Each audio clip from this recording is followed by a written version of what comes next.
If I were, if I was, ఈ రెండిటికి ఉండే డిఫరెన్స్ ఏంటి? అసలు ఇఫ్ ఐ వర్ అని ఉపయోగించవచ్చా లేదా ఇఫ్ ఐ వాజ్ అని ఉపయోగించాలా?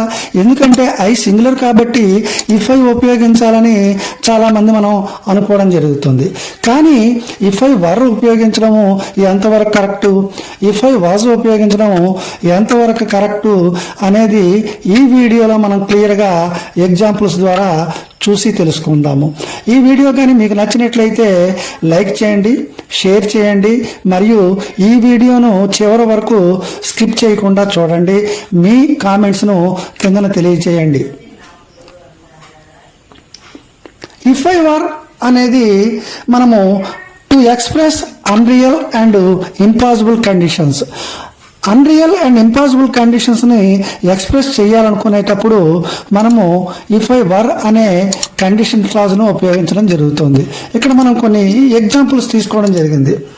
If I were a rich person I would repay your loan. If I were rich I would repay your loan అంటే నేను బాగా ధనవంతుడినైతే నీ లోన్ను క్లియర్ చేస్తాను అని చెప్పడం జరిగింది. అంటే అతను ధనవంతుడు కాదు, అతను లోన్ రీపేడ్ చేయలేడు కాబట్టి ఇది అన్రియల్ ఇంపాసిబుల్ కండిషన్స్గా మనము చెప్పవచ్చు. అదేవిధంగా మరొక ఎగ్జాంపుల్ ఇక్కడ మనం తీసుకోవడం జరిగింది. If I were a bird I would fly. ఇక్కడ కూడా మనము if I were a bird, నేను ఒక బర్డ్ అయితే ఐ వుడ్ ఫ్లై, గాల్లో ఎగురుతాను, ఆకాశంలో ఎగురుతాను అని చెప్పడం జరిగింది. అంటే ఈ రెండు ఇక్కడ ఇచ్చిన ఎగ్జాంపుల్స్ రెండు కూడా అన్రియల్ కండిషన్స్, అంటే అక్కడ వాస్తవంగా జరిగిన సంఘటనలు కావు, జరిగిన కండిషన్స్ కూడా కావు. ఆ సందర్భంలో మనము ఇఫ్ ఐ వర్ అనే కండిషన్ క్లాజ్ను ఉపయోగించడం జరుగుతుంది. సో ఇఫ్ ఐ వర్ అనే దాన్ని అన్రియల్ ఇంపాసిబుల్ కండిషన్స్లో మాత్రమే యూజ్ చేయడం జరుగుతుంది. మిగిలిన సందర్భాల్లో మనము ఇఫ్ ఐ వర్ని ఉపయోగించడం జరగదు. తర్వాత మనము ఇఫ్ ఐ వాజ్ అనేదాన్ని ఏ సందర్భంలో ఉపయోగించాలో కూడా తెలుసుకుందాము.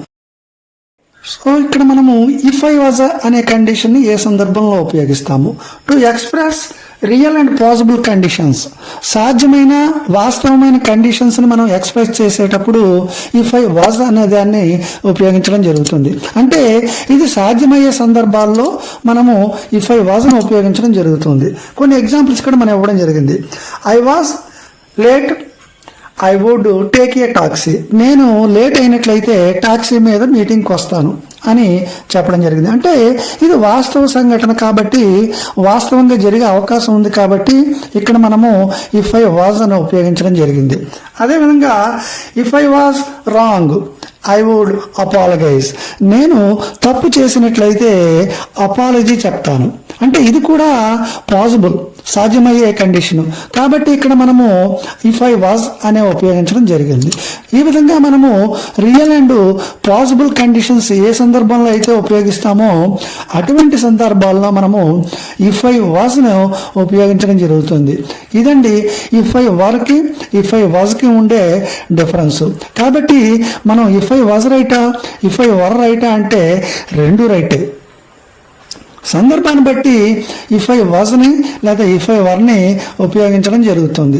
ఇఫ్ ఐ వర్ అనేది మనము అన్రియల్ అండ్ ఇంపాసిబుల్ కండిషన్స్లో ఉపయోగిస్తే ఇఫ్ ఐ వాజ్ అనేది మనము రియల్ అండ్ పాసిబుల్ కండిషన్స్లో ఉపయోగించడం